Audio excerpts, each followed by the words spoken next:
Hello everyone. आज का ये वीडियो बहुत ही खास होने वाला है क्योंकि आपका 10वीं का हिंदी का वार्षिक परीक्षा का 2025 का पेपर आ चुका है। जी हाँ दोस्तों, माध्यमिक परीक्षा 2025 का पेपर आ चुका है। अभी आपके पास ज़्यादा पढ़ने का टाइम नहीं है, सो जितने हो सके उतने पेपर सोल्व करें। 80 में से 80 नंबर अगर आपको लाना है तो जितने हो सके उतने पेपर सोल्व करें। यूट्यूब पे देखे पेपर सारे सोल्व करें। माध्यमिक परीक्षा 2025 का यहाँ पे सीरियल नंबर आप लोग देख सकते हैं। यहाँ पे आप लोगों को क्यूआर कोड भी दिख जाएगा। तो ये आपका पूरा पेपर है 2025 का। यहाँ पे आप लोग देख सकते हैं पूरा पेपर आप लोगों को दिया हुआ है। यहाँ पे हम देखेंगे परीक्षार्थियों के लिए सामान्य निर्देश दिए हुए हैं। ये निर्देश आपको लोगों को ठीक से समझना है। पहला निर्देश है, परीक्षार्थी सर्वप्रथम अपने प्रश्न पत्र पर नामांकित अंक अनिवार्यतः लिखे, यानी कि रोल नंबर आपको पेपर हाथ में आते ही सबसे पहले लिखने हैं। ठीक है, सभी प्रश्न हल करने अनिवार्य है। प्रत्येक प्रश्न का उत्तर दी गई उत्तर पुस्तिका में ही लिखें। सारे प्रश्न करना आपको अनिवार्य है, एक भी प्रश्न छोड़ना नहीं है। प्रत्येक प्रश्न का उत्तर आपको उत्तर पुस्तिका में ही लिखना है। आपको उत्तर पुस्तिका दी जाएगी। जिन प्रश्नों में आंतरिक खंड है उन सभी का उत्तर एक ही लिखें। ओके, प्रश्न का उत्तर लिखने से पूर्व प्रश्न का क्रमांक अवश्य लिखें। क्रमांक लिखना एकदम सही, सुंदर और जितना हो सके आपको लाइनों का पूरा एकदम प्रॉपर आपको क्वेश्चन लिखना है। क्वेश्चन के सारे आंसर लिखना है। एकदम प्रॉपर जगह दे देकर स्पेस दे देकर अच्छे से सारे प्रश्नों के उत्तर लिखना है, तो ही आपके 80 में से 80 नंबर आएंगे। जो भी आपका जो कॉपी जांचने वाला हो टीचर, उसको एक भी नंबर काटने का मौका मत देना। एकदम अच्छे से सही से सारे प्रश्नों के सारे उत्तर लिखना है। स्टार्ट करते हैं आज का पहले प्रश्न से। दोस्तों, चैनल को सब्सक्राइब करके वीडियो को लाइक जरूर कर देना। पहला प्रश्न यहाँ पे आ चुका है। यह खंड ए का पहला प्रश्न है। बहुविकल्पिक सारे प्रश्न है यहाँ पे। स्टार्टिंग में पहले प्रश्न, निम्नलिखित वस्तुनिष्ठ प्रश्नों के उत्तर अपनी उत्तर पुस्तिका में लिखिए। दोस्तों, प्यारे दोस्तों, यहाँ पे पहला प्रश्न है, रंगीला शब्द में प्रयुक्त प्रत्यय है। यहाँ पे रंगीला में इला ये प्रत्यय है। इला जो है ये प्रत्यय है रंगीला शब्द में। ठीक है। इसका दूसरा प्रश्न है, दूसरा है, अत्यधिक शब्द का सही संधि विच्छेद है अति प्लस अधिक। इसका ए जो है ये सही है। पहले तक का तीसरा है, राम लक्ष्मण परशुराम संवाद अंश के रचयिता है। यह है तुलसीदास। ये प्यारे दोस्तों है तुलसीदास। चौथा है, उद्धव की योग साधना को गोपियों ने किसके सम्मान बताया है। ये चौथे का प्यारे दोस्तों आपका उत्तर होगा ए, कड़वी ककड़ी। ठीक है। पहले का पांचवा है, उत्साह कविता में कवि ने किसे संबोधित किया है। उत्साह कविता है जिसमें कवि ने बादल को संबोधित किया है। ठीक है। पहले का छठा प्रश्न है, मंगलेश डबराल का जन्म हुआ था। मंगलेश डबराल का जन्म प्यारे दोस्तों हुआ था गढ़वाल में हुआ था। ठीक है। आपको ये याद रखना है। पहले का सातवां है, नेताजी की मूर्ति में क्या बात थी जो खटकती थी। ठीक है। पहले का सातवां का उत्तर है, चश्मा तो था लेकिन संगमरमर का नहीं था। ठीक है। पहले का आठवां प्रश्न है, झूठा सच उपन्यास में लेखक है यशपाल, मधु भंडारी, जयशंकर प्रसाद, नागार्जुन। इसमें जो लेखक है झूठा सच जो उपन्यास है, इसके लेखक जो दोस्तों हैं वो है यशपाल। ठीक है। आपको ये याद रखना, ये मोस्ट प्रश्न है। ठीक है। आप ये सारे प्रश्न जरूर हल करना। बिस्मिल्लाह खां का बचपन का नाम क्या था। बिस्मिल्लाह खां का जो बचपन का नाम था वो था अमीरुद्दीन। याद रखना। ठीक है। प्यारे दोस्तों, यहाँ पे सभ्यता है। सभ्यता क्या है। संस्कृति का परिणाम, ज्ञानेश्वया या आविष्कार या विभाजन। यह है संस्कृति का परिणाम है। ठीक है। प्यारे दोस्तों, 11 प्रश्न है। पहले का 11, माता का अंचल किस उपन्यास का अंश है। यह देहाती दुनिया का अंश है। यह देहाती दुनिया उपन्यास है जिसका अंश है। ठीक है। 12वां है, घंटों का मतलब क्या है। प्यारे दोस्तों गंतोक का मतलब यहाँ पहाड़ से है, पहाड़ यानी गंतोक। ठीक है, तो आपको ये मोस्ट इंपॉर्टेंट प्रश्न मिल रहे हैं, याद जरूर कर लेना, ये जरूर पेपर सोल्व कर लेना। ठीक है, रिक्त स्थानों की पूर्ति कीजिए। सो प्यारे दोस्तों यहाँ पे हमें करना है, दूसरा प्रश्न आ चुका है, रिक्त स्थानों की पूर्ति करना है यानी कि खाली स्थानों की। जिस सर्वनाम का प्रयोग प्रश्न पूछने के लिए होता है उसे कौन सा सर्वनाम कहते हैं? तो प्यारे दोस्तों यहाँ पे हमें सर्वनाम के बारे में पूछा है, जिस सर्वनाम का प्रयोग प्रश्न पूछने में होता है यह है प्रश्नवाचक सर्वनाम। ठीक है, प्रश्नवाचक याद रखना प्यारे दोस्तों, प्रश्नवाचक सर्वनाम यहाँ पर। सो प्यारे दोस्तों यहाँ पे दूसरा प्रश्न है, दूसरा है, किसी प्राणी स्थान वस्तुगत भाव के नाम का बोध कराने वाले शब्द कहलाते हैं, ये कहलाते हैं संज्ञा। ये शब्द क्या कहलाते हैं? संज्ञा। संज्ञा की यह परिभाषा है। ठीक है, दूसरे का तीसरा प्रश्न, जब करता है स्वयं कार्य का संपादन न कर किसी दूसरे को करने के लिए प्रेरित करे या करवाए उसे कौन सी क्रिया कहते हैं? सो दोस्तों ये तो एकदम इजी है, ये प्रेरणार्थक क्रिया कहलाती है। ठीक है, प्रेरणार्थक क्रिया। दूसरे का तीसरा यह है। दूसरे का चौथा है, समास में पहला पद अव्ययी होता है। कौन सा पद अव्ययी होता है? कौन से समास में पहला पद अव्ययी होता है? ये जो है अत्ययी भाव समास में पहला पद जो है वो अव्ययी होता है। ठीक है, ये याद रखना प्यारे दोस्तों। सो चैनल को यार लाइक कर देना, चैनल को सब्सक्राइब कर देना, वीडियो को लाइक जरूर कर देना। सो यहाँ पे 5वां प्रश्न आ चुका है, जिन शब्दों का लिंग वचन कारक एवं काल के अनुसार रूप परिवर्तित नहीं होता वह शब्द कहलाते हैं अव्ययी। यह वह शब्द कहलाते हैं अव्ययी। अव्ययी की यहाँ पे परिभाषा दी है प्यारे दोस्तों। यहाँ पे छठा प्रश्न है, ऐसे अव्ययी शब्द जो क्रिया की विशेषता बतलाते हैं उन्हें क्या कहते हैं? उन्हें कहते हैं क्रिया विशेषण अव्ययी कहते हैं।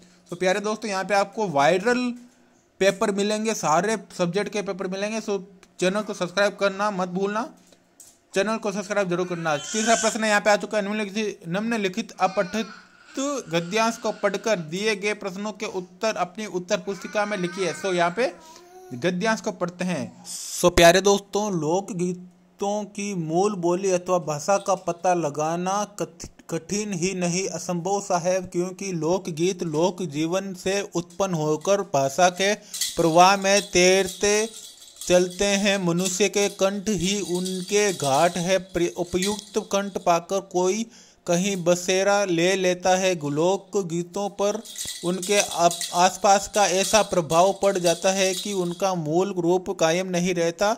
इससे जहाँ वे गाए जाने लगते हैं वहाँ के बहुत से शब्द जो पर्यायवाची होते हैं उनमें बैठ जाते हैं और उनके मूल शब्दों को स्थान युक्त कर देते हैं। सो ये गद्यांश, इसका पहला प्रश्न है, उपयुक्त गद्यांश का उचित शीर्षक लिखिए। इसका उचित शीर्षक आप लोगों को लिखना है। ठीक है, लोक गीतों की मूल बोली का पता लगाना कठिन क्यों है इसके बारे में बताना है। ठीक है, इसका शीर्ष क्या हो सकता है आप कमेंट में जरूर बताना। ठीक है, सो इसका तीसरा प्रश्न हम देखते हैं।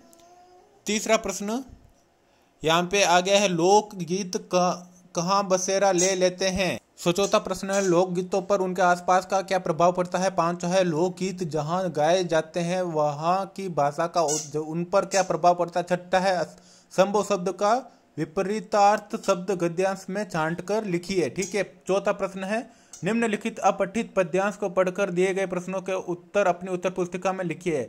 आशा आलोकित करती है मेरे जीवन को, प्रतिक्षण है स्वर्ण सूत्र से वलित मेरी असफलता के घन सुख भरे सुनहले बादल रहते हैं मुझको घेरे, विश्वास प्रेम साहस है जीवन के साथी मेरे। इसका पहला प्रश्न है, प्रस्तुत पद्यांश का उचित शीर्षक लिखिए। शीर्षक लिखना है, कवि के जीवन को प्रतिक्षण कौन आलोकित करता है। तीसरा है, असफलता के घन किससे घिरे हैं। और चौथा प्रश्न है, सुख भरे बादल कैसे हैं। पांचवा है, विश्वास प्रेम और साहस क्या है। छठा है, कवि को कौन घेरे रहता है। अब आते हैं खंड बे में। खंड बे में है, निम्नलिखित लघुतरात्मक प्रश्नों के उत्तर लगभग 40 शब्दों में लिखिए। 40 शब्दों में इनके उत्तर लिखने, ठीक है। इसमें 5वां प्रश्न आपका आता है, हालदार साहब भावुक है, इतनी सी बात पर उनकी आंखें भर आई। हालदार साहब की आंखें क्यों भर आई? नेताजी का चश्मा। पाठ के आधार पर उत्तर दीजिए। इस पाठ के आधार पर उत्तर देना है। 6वां प्रश्न है, लेखिका के पिताजी की सबसे बड़ी दुर्बलता क्या थी? एक कहानी, यह भी पाठ के आधार पर समझाइए। 7वां है प्रश्न, फसल कविता का मूल भाव लिखिए। 8वां प्रश्न है, हरी है राजनीति पड़ी आई, गोपियों ने ऐसा किस आधार पर कहा? पठित गद्यांश के आधार पर समझाइए। 9वां प्रश्न है, लेखिका ने झरने को जीवन की अनंतता का प्रतीक क्यों बताया है? साना साना हाथ जोड़ी पाठ के आधार पर बताइए। 10वां प्रश्न है, भोलानाथ और उसके साथी क्या क्या खेल खेलते थे? माता का आंचल पाठ के आधार पर बताइए। ये सारे 2 नंबर के प्रश्न हैं। 11वां प्रश्न है, आस्तीन का सांप होना मुहावरे का अर्थ बताते हुए वाक्य में प्रयोग कीजिए। ये सारे 2 नंबर के प्रश्न हुए। अब आते हैं खंड 6 में। खंड 6 में है, निम्नलिखित पठित गद्यांश को ध्यानपूर्वक पढ़कर पूछे गए प्रश्नों के उत्तर अपनी उत्तर पुस्तिका में लिखिए। ये गद्यांश है, खाली बैठे कल्पना करते रहने की पुरानी आदत है। नवाब साहब की असुविधा और संकोच के कारण का अनुमान करने लगे। संभव है नवाब साहब के बिल्कुल अकेले यात्रा कर सकने के अनुमान में किफायत के विचार से 2nd क्लास का टिकट खरीद लिया हो और अब गवारा न हो कि शहर का कोई सफेद पोस उन्हें मंजिले दर्जे में सफर करता देखे। अकेले सफर का वक्त काटने के लिए खीरे खरीदे होंगे और अब किसी सफेद पोस के सामने खीरा कैसे खाएं? इसका पहला प्रश्न है इस गद्यांश का, लेखक की क्या आदत थी? दूसरा प्रश्न है, गाड़ी में बैठकर लेखक क्या अनुमान करने लगे? तीसरा प्रश्न है, नवाब साहब ने 2nd क्लास का टिकट क्यों खरीदा होगा? चौथा प्रश्न है, नवाब साहब को क्या गवारा न था? ये 4 प्रश्न है, 1-1 नंबर के प्रश्न है। ये 4 नंबर का गद्यांश है, ठीक है। अथवा में है, शायद गिरती आर्थिक स्थिति ने ही उनके व्यक्तित्व के सारे सकारात्मक पहलुओं को निचोड़ना शुरू कर दिया। सिकुड़ती आर्थिक स्थिति के कारण और अधिक विस्फारित उनका उन्हें इस बात तक की अनुमति नहीं देता कि वे कम से कम अपने बच्चों को तो अपनी आर्थिक विवशताओं का भागीदार बनाए। नवाबी आदतें, अधूरी महत्वाकांक्षाएं हमेशा शीर्ष पर रहने के बाद हाशिए पर सरकते चले जाने की यातना क्रोध बनकर हमेशा माँ को केंपाती थरथराती रहती थी। अपनों के हाथों विश्वासघात की जाने कैसी गहरी चोटें होंगी। वे जिन्होंने आंख मूंद कर सबका विश्वास करने वाले पिता को बाद के दिनों में इतना शक्की बना दिया था कि जब तब हम लोग भी उसकी चपेटे में आते ही रहते। इसका पहला प्रश्न है, गिरती आर्थिक स्थिति का क्या परिणाम हुआ? दूसरा प्रश्न है, पिताजी का उन्हें किस बात की अनुमति नहीं देता था? तीसरा प्रश्न है, माँ हमेशा कांपती थरथराती क्यों रहती थी? चौथा प्रश्न है, पिता के स्वभाव को शक्की किसने बना दिया था? अगला 13वां प्रश्न है, प्रस्तुत पठित गद्यांश को पढ़कर दिए गए प्रश्नों के उत्तर लिखिए। यह गद्यांश है, तुम्हारी यह दंतुरिक्त मुस्कान मृतक में भी डाल देगी जान, धूली दूसर तुम्हारे ये गात छोड़कर, तालाब मेरी झोंपड़ी में खिल रहे जलजात, परस पाकर तुम्हारा ही प्राण पिघल कर जल बन गया होगा कठिन पाषाण। इसमें पहला प्रश्न है, मृतक में भी कौन जान डाल देती है बालक का? दूसरा प्रश्न है, बालक का धूली दूसर गात कैसा लग रहा है। तीसरा प्रश्न, कठिन पाषाण जल कब बन गया। चौथा प्रश्न, उपयुक्त पद्यांश में किसका चित्रण किया गया है। इसके बाद आते हैं हम अथवा वाले गद्यांश में। अथवा वाला गद्यांश है, तार सप्तक में जब बैठने लगता है अब उसका गला, प्रेरणा साथ छोड़ती हुई उत्साह अस्त होता हुआ, आवाज से राख जैसा कुछ गिरता हुआ, तभी कुछ मुख्य गायक को ढांढस बेधाता कहीं से चला आता है। संगतकार का स्वर कभी कभी वह यूं ही दे देता है उसका साथ, यह बताने के लिए कि वह अकेला नहीं है। इसका पहला प्रश्न है, तार सप्तक में जाने पर क्या होता है।